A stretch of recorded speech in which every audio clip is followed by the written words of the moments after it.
This channel's definition of a warrior of war is any man who in the face of extreme adversity and risk still chooses to put a cause, belief, or the lives of others over his own self-interest. These are the men who put their gifts of intelligence, perseverance, and strength to honorable use, and in this week's D-Day special, Brigadier General Norman Dutch Cota displays all the traits and more in the treacherous first hours of the D-Day landings at Omaha Beach.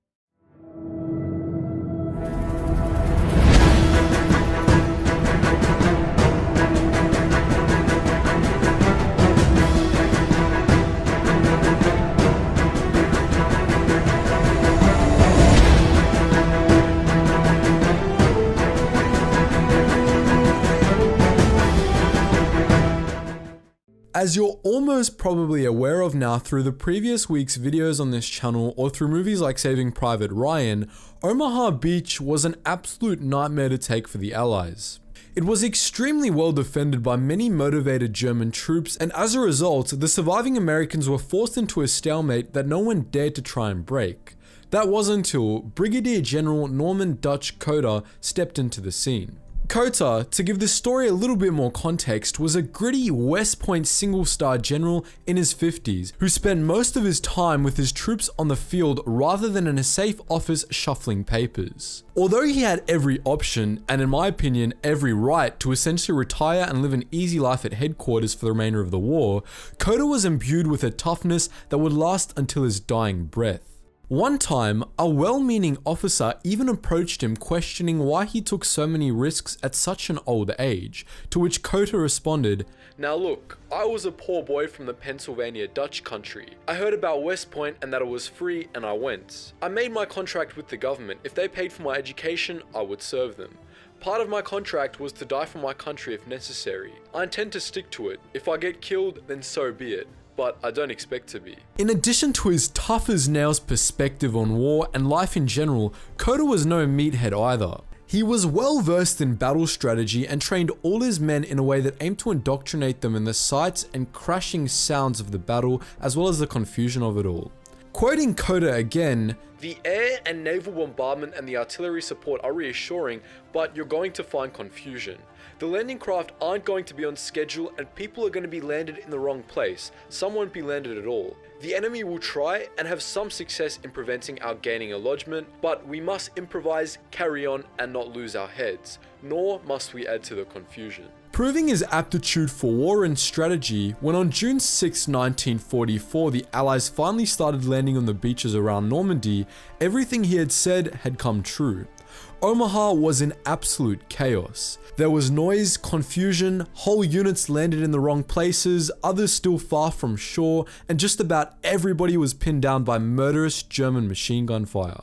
The men of the 29th Infantry Division who were still able to walk all sprinted to the base of a low sea wall 150 yards beyond the water's edge. As you would expect, they were stunned. Not one of them expected the ferocity of the German resistance that day, and because of this, the invasion had essentially come to a standstill and the Americans were locked in a stalemate. Cota was one of the men who had survived the initial landings, even when the man standing just to the right of him, Major John Sowers, was hit by machine gun fire and killed on the spot. He didn't have time to mourn anything or anyone, and Cota tunnel visioned on getting his paralyzed men moving and off the bloodstained beach. There are many different accounts of what Cota did next, but they all follow a similar pattern, with the 51-year-old Brigadier General Cota being the common factor in all of them. When Cota got to the wall next to the men of the 5th US Rangers, who were mixed in because of bad landings, he shouted, "If you're Rangers, get up and lead the way." Another account says he said, "Lead the way, Rangers," and a third account says he said, "Well, it looks like the Rangers are gonna have to get us off this beach."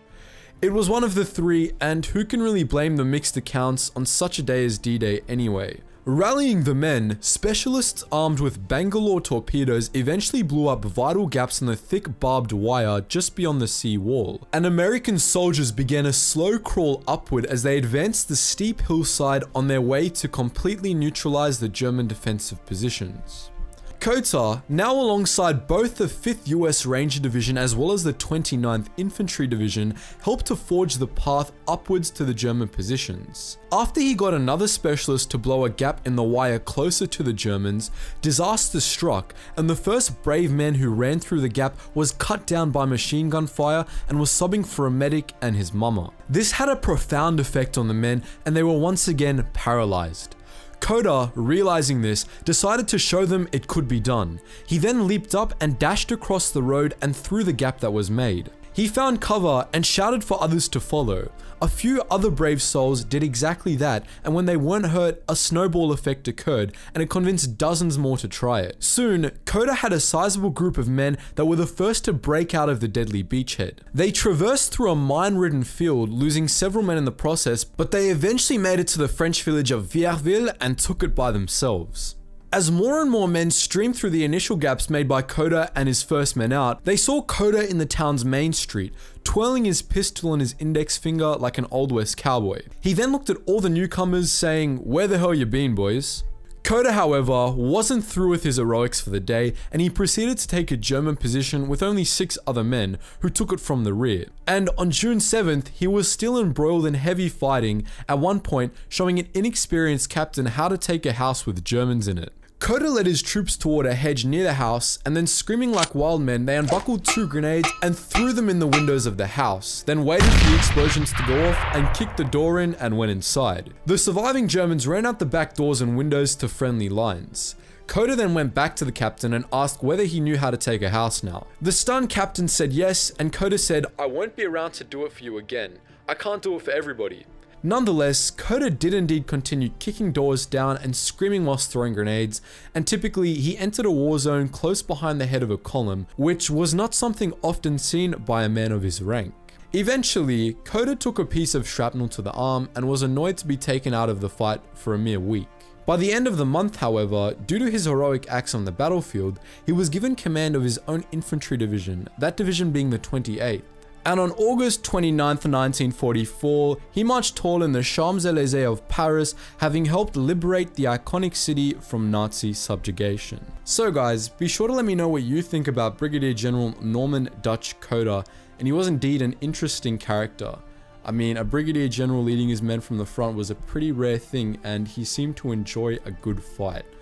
So if you know anything else about him, or any other cool stories on D-Day in general, be sure to let me know in the comments section below. And if any of your ancestors fought in D-Day, be sure to let me know as well, because I'm always interested in hearing the stories of our forefathers. And just before you go guys, if you want to join other history buffs on our Discord server, make sure you check that out. And if you want to help out this channel, do check out the Patreon link in the description below as well.